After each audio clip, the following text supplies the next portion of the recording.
Welcome to ABC News Worldview, a snapshot of the best of our coverage from around the globe. I'm Maggie Rulli at ABC News headquarters in New York, and we begin this week in Syria, where the final push against ISIS is underway. Kurdish forces, backed by U.S. air power, are moving to take back the last of the territory claimed by ISIS. Now it comes as President Trump says he wants to pull those U.S. troops out of Syria. ABC's James Longman and our team are inside Syria with the latest. If you've been watching anything of Syria's civil war over the last 7 years or so, you'll have seen a lot of pictures like these. Endless rows of white tents and the refugees who live in them. But this has been a reality for millions for 7 years. An entire generation now basically has grown up in places like these. We are in a camp for Iraqis and Syrians just over the border into Syria. Iraq is that way. And many of the people who've calling this home now are people who've recently left areas that are currently at the center of the fight to liberate the last few towns from the so-called Islamic State. It's down along the Euphrates River, and as we speak, Kurdish forces are in a battle with ISIS fighters down there.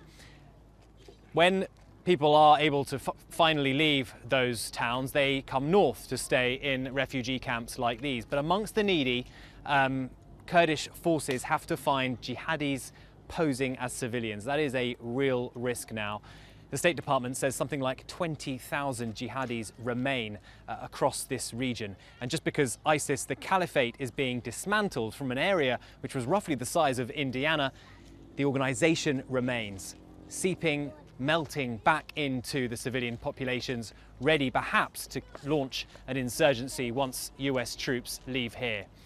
As you can see, this is not a problem that is going to be sorted overnight. James Longman, ABC News in Syria.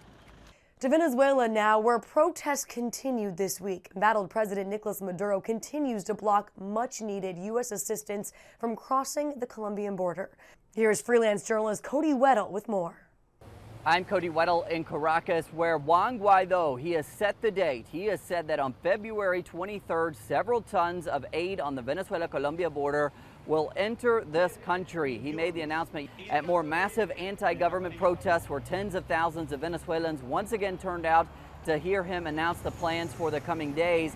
But what Guaido did not say is how exactly he would get that aid into the country. Nicolas Maduro continues to block its entry. We know there have been some conversations in his circles about how they might make this happen. One option might be a river of Venezuelans, individuals crossing the border and then bringing back that aid individually. But that would be difficult. The armed forces would probably try to stop that effort. And this is an isolated area of Venezuela, and it would be difficult to distribute it among the population. Another option might be military force. We know the U.S. has consistently said that all options here are on the table. So perhaps on February 23rd, people are saying today that last option may become a reality. We're waiting for reaction from the U.S. and more information from Guaido. On the other hand, the government here was on state TV while Guaido was speaking. The vice president claiming that that aid is poisoned and that it contains biological arms, trying to explain why they're not accepting it here in the country. She did not, however, offer any proof of those claims. Cody Weddle, ABC News, Caracas, Venezuela. Now to a major development in the trial against Joaquin El Chapo Guzman. This week, the notorious Mexican drug lord was found guilty on all 10 counts of drug trafficking and conspiracy to murder after a dramatic 3-month-long trial. Here's ABC's chief national correspondent Matt Gutman with an in-depth look. When the plane carrying El Chapo touched down in New York 2 years ago, the world's most wanted narco looked confused, overwhelmed even, asking the DEA agent, "Where am I?" "Nueva York," they told him. His face says it all. The most powerful drug lord ever to live, reduced to tears in the hands of U.S. federal agents. Now, Joaquin El Chapo Guzman Loera facing life behind bars after a months-long trial found him guilty on 10 charges related to his deadly criminal drug enterprise, the Sinaloa cartel. This conviction, we expect, will bring a sentence of life without the possibility of parole. It is a sentence from which there is no escape and no return. He managed to elude capture for years, even escaping prison twice. Guzman made billions pouring poison over our southern border. Drugs smuggled in bananas, mistresses smuggled in tunnels, diamond-encrusted handguns, and the Sinaloa cartel's corruption, which some say penetrated the Mexican government, with one witness testifying a $100 million bribe was made to former Mexican President Enrique Peña Nieto. He denies the accusation. The near-mythic tale of El Chapo brought crashing down by an army of law enforcement agencies, chief among them the DEA. Ray Donovan has been hunting El Chapo for the better part of 2 decades. He really controlled his entire empire, and he did it on purpose. Chapo didn't trust anyone. And what kind of message does it send to other drug traffickers? It says very clearly that if we can get our hands on El Chapo, I would say we can get our hands on anyone. It's been an operation years in the making, involving over 22 agencies and spanning 2 countries. He is probably one of the most vicious, well-organized bad guys this world's ever seen. Jack Riley spent an entire career at the DEA tracking down El Chapo. He planned his business model on cops not talking to cops. And what his downfall was, we got better and better at it. The final raid leading to his capture and extradition, a gun battle. El Chapo nearly slipping away through the sewer before being apprehended by Mexican authorities. How did the extradition play out? We were concerned, hey, if he already escaped from this prison, there's an opportunity for him to do it again. Giving credit to the Mexican government, they realized they had to get him out of Mexico. Just how he managed to evade capture while amassing a $14 billion fortune running the world's largest drug smuggling ring laid bare over his lengthy trial. A trial marked by unprecedented security for jurors, many of whom were scared for their lives. I think prior to the trial, El Chapo was a household name that was synonymous with wealth and power. And the trial put a spotlight to the real Chapo, who is a ruthless killer, manipulator, a violent drug trafficker, money launderer, liar, and adulterer. El Chapo was one of the chief architects behind the opioid crisis. He was the one who decided to add fentanyl to heroin to make the heroin stronger. He didn't care about the consequences. He didn't care about lives being lost. An expert manipulator who had infiltrated the police. Ya no andes acarreando policías, son los que ayudan, déjalos. He believed very strongly in a business model, and that business model included corrupting virtually every corner of the Mexican government. And his influence and power over subordinates was so complete, one testified that he even underwent a number of plastic surgeries to fool authorities on his trail. If you wanted to work for Sinaloa, you'd have to say where you lived, who your parents are, where your children are, in the event that law enforcement would capture you, so that you wouldn't cooperate. Another subordinate telling the court about a smuggling operation that brought $500 million of cocaine into L.A. inside cans of jalapenos every year. Then there was the weeping mistress who testified that she and El Chapo fled naked from Mexican Marines through a tunnel hidden beneath a bathtub. A story she detailed in front of Guzman's glamorous young wife, who dutifully sat in court every day of the trial. His sprawling multinational drug empire extended across the globe and into every major American city. From New York to Chicago. The Chicago Crime Commission designated him as public enemy #1. Chapo was a genius. He had people working for them that didn't know they were working for him. 100,000 street gang members in Chicago who made their living putting his dope on the street. His smugglers aided by innovative techniques invented by the drug lord himself. Drugs hidden on boats and in cars, but perhaps most notably in tunnels. His nickname was Rápido, meaning fast. He was able to turn around drugs in the streets throughout the U.S. We got access to some of El Chapo's infamous tunnels back in 2016. Suffice it to say that whoever built this tunnel, probably not their first try. There's some expertise and experience here. From above ground, just an average-looking home. Wow. right through here. At one point, authorities believe there were close to 200 functioning tunnels along the U.S.-Mexico border. One thing seems clear. A wall is no match for the Sinaloa cartel. It's still the #1 cartel in the U.S. with the most drug markets. Chapo's sons are very much taking over Chapo's side of the Sinaloa cartel, following their father's footsteps, if you will.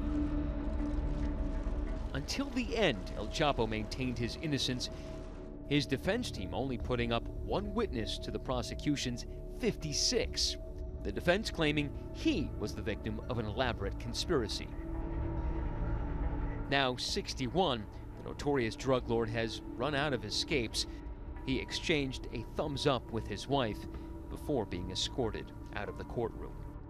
I think about justice for all those families and for all those people that suffer. There were literally hundreds of people being killed, innocent citizens that were in the wrong place at the wrong time. Those images are seared in my memory because I saw them all the time.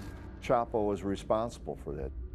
Now to the latest on accused Russian spy Maria Butina and an ABC News exclusive. Those never-before-heard audio tapes of the admitted Russian agent speaking out from behind bars.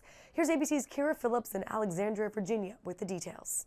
Her arrest made international headlines. Maria Butina, a Russian national, painted as this femme fatale seeking access in America. Well, I had the chance to meet with Butina here in jail just for a couple of times for off-the-record meetings, and now on the record, you are going to hear her in her own words as she says, quote, "Truth is my best defender." It's very hard. It's just so much pain for the family. You're listening to the voice of Maria Butina, the gun-loving graduate student and Russian national accused of courting conservative elite and power players in the NRA on behalf of the Kremlin. I care about my reputation. This morning, we're hearing the 30-year-old speak for the first time since her July arrest, defending herself against allegations she was working as a covert foreign agent. I would be a beautiful Russian spy. You would never see me in public. I mean, I would be the most unseen person on earth. Butina recording this duet with an NRA insider after they became romantically involved. Spent time with author and journalist Jim Bamford during the last months of her freedom. Bamford recording their conversations for a piece in the latest issue of the New Republic titled "The Spy Who Wasn't." We had a number of long interviews, but one time she just never showed up. The next day she told me, she apologized. She said the FBI had raided her apartment. Was it pounding on the door? Huge. I mean, very loud. Did they yell FBI or something? Yeah, they told the FBI search warrant. I was completely shocked. So they pushed me in. They realized that I'm wearing an apron. Bamford sharing these never-before-seen photos taken in the aftermath of the raid. Me baking banana bread.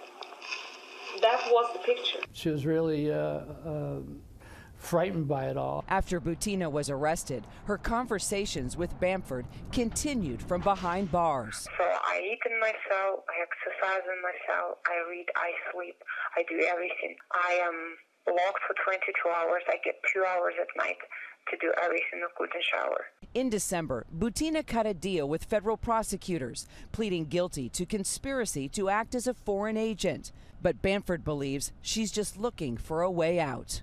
I think she's probably hoping that this may bring an end to it and she'll go back to Russia and this will be a nightmare that'll be over.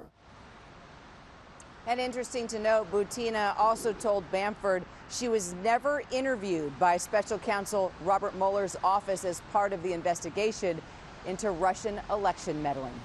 Moving now to the royals and a revelation from Meghan Markle's father. He released a personal letter she wrote to him after marrying Prince Harry, which says her heart has been broken into 1,000,000 pieces. Hey guys, you're watching ABC News Live. I'm Julia McFarlane in London. Let's just recap to where this latest developments have started. Last week, of course, you'll remember that People magazine had that big exclusive where 5 of Duchess Meghan's closest friends confided anonymously with the magazine. They said that they felt the need to set the record straight on a lot of negative stories that have been appearing in the press lately. They felt they had to voice their concerns over Meghan Meghan's health. She, of course, is in her final stages of pregnancy, and this public drama that's been playing out between her and her father, Thomas Markle, some members of her family, they say it's causing them a lot of concern for the Duchess's health. They're worried about how stressed it's making her, and they felt the need to speak out on her defense. Now, of course, what happened after that? Well, lo and behold, here we have the Mail on Sunday,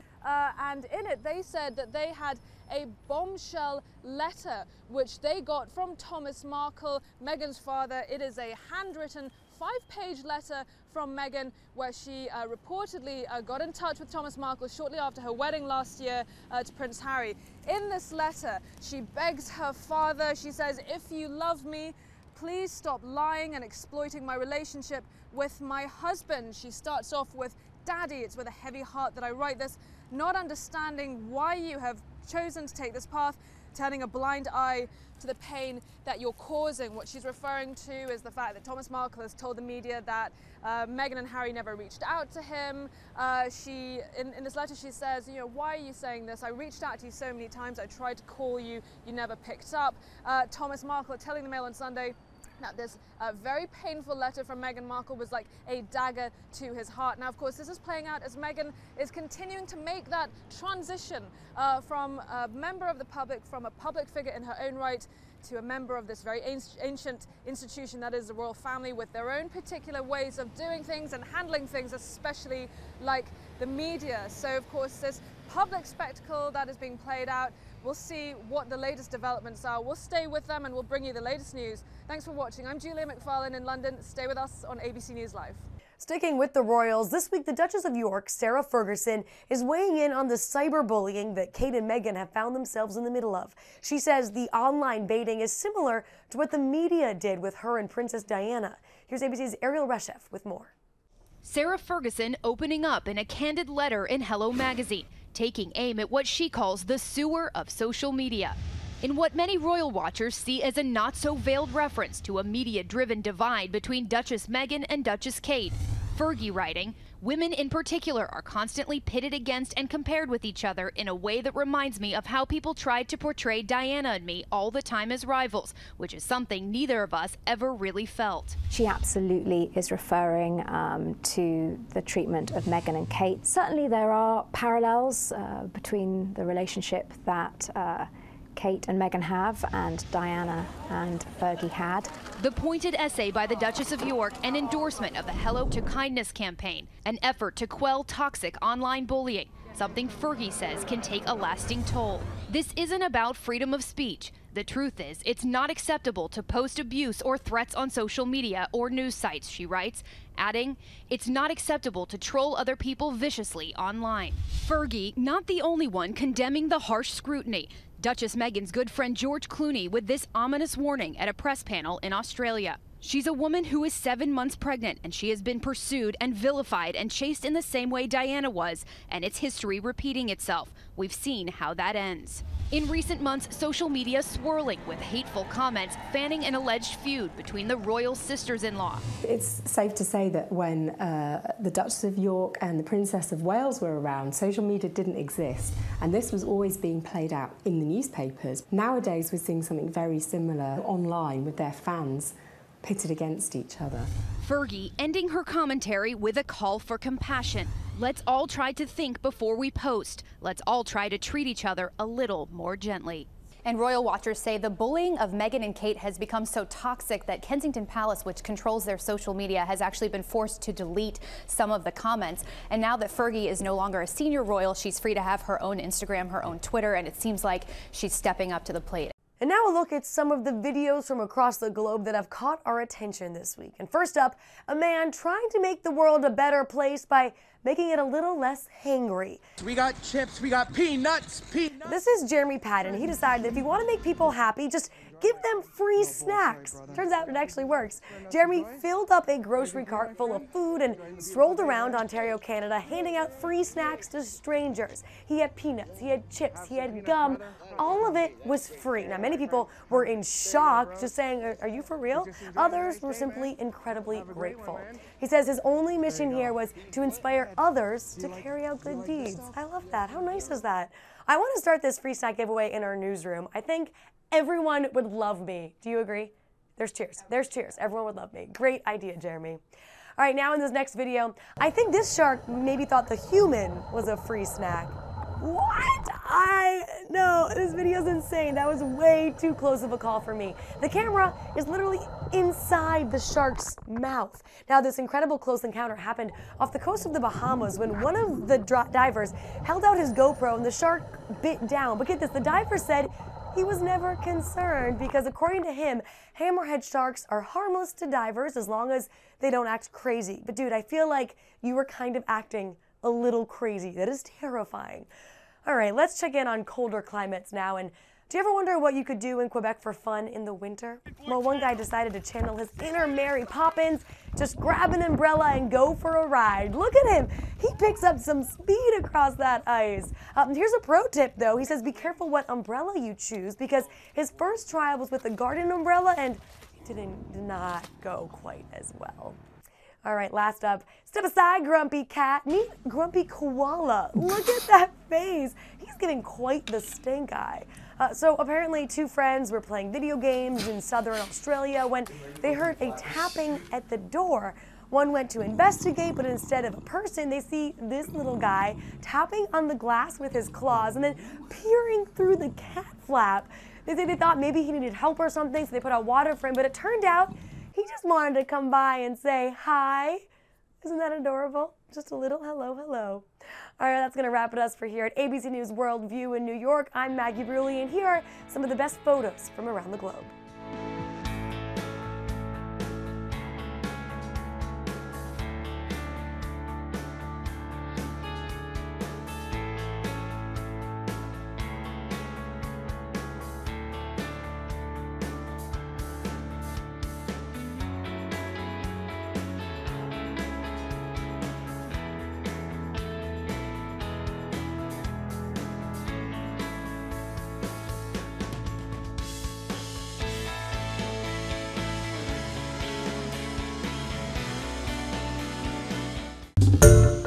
Hi everyone, George Stephanopoulos here. Thanks for checking out the ABC News YouTube channel. If you'd like to get more videos, show highlights, and watch live event coverage, click on the right over here to subscribe to our channel, and don't forget to download the ABC News app for breaking news alerts. Thanks for watching.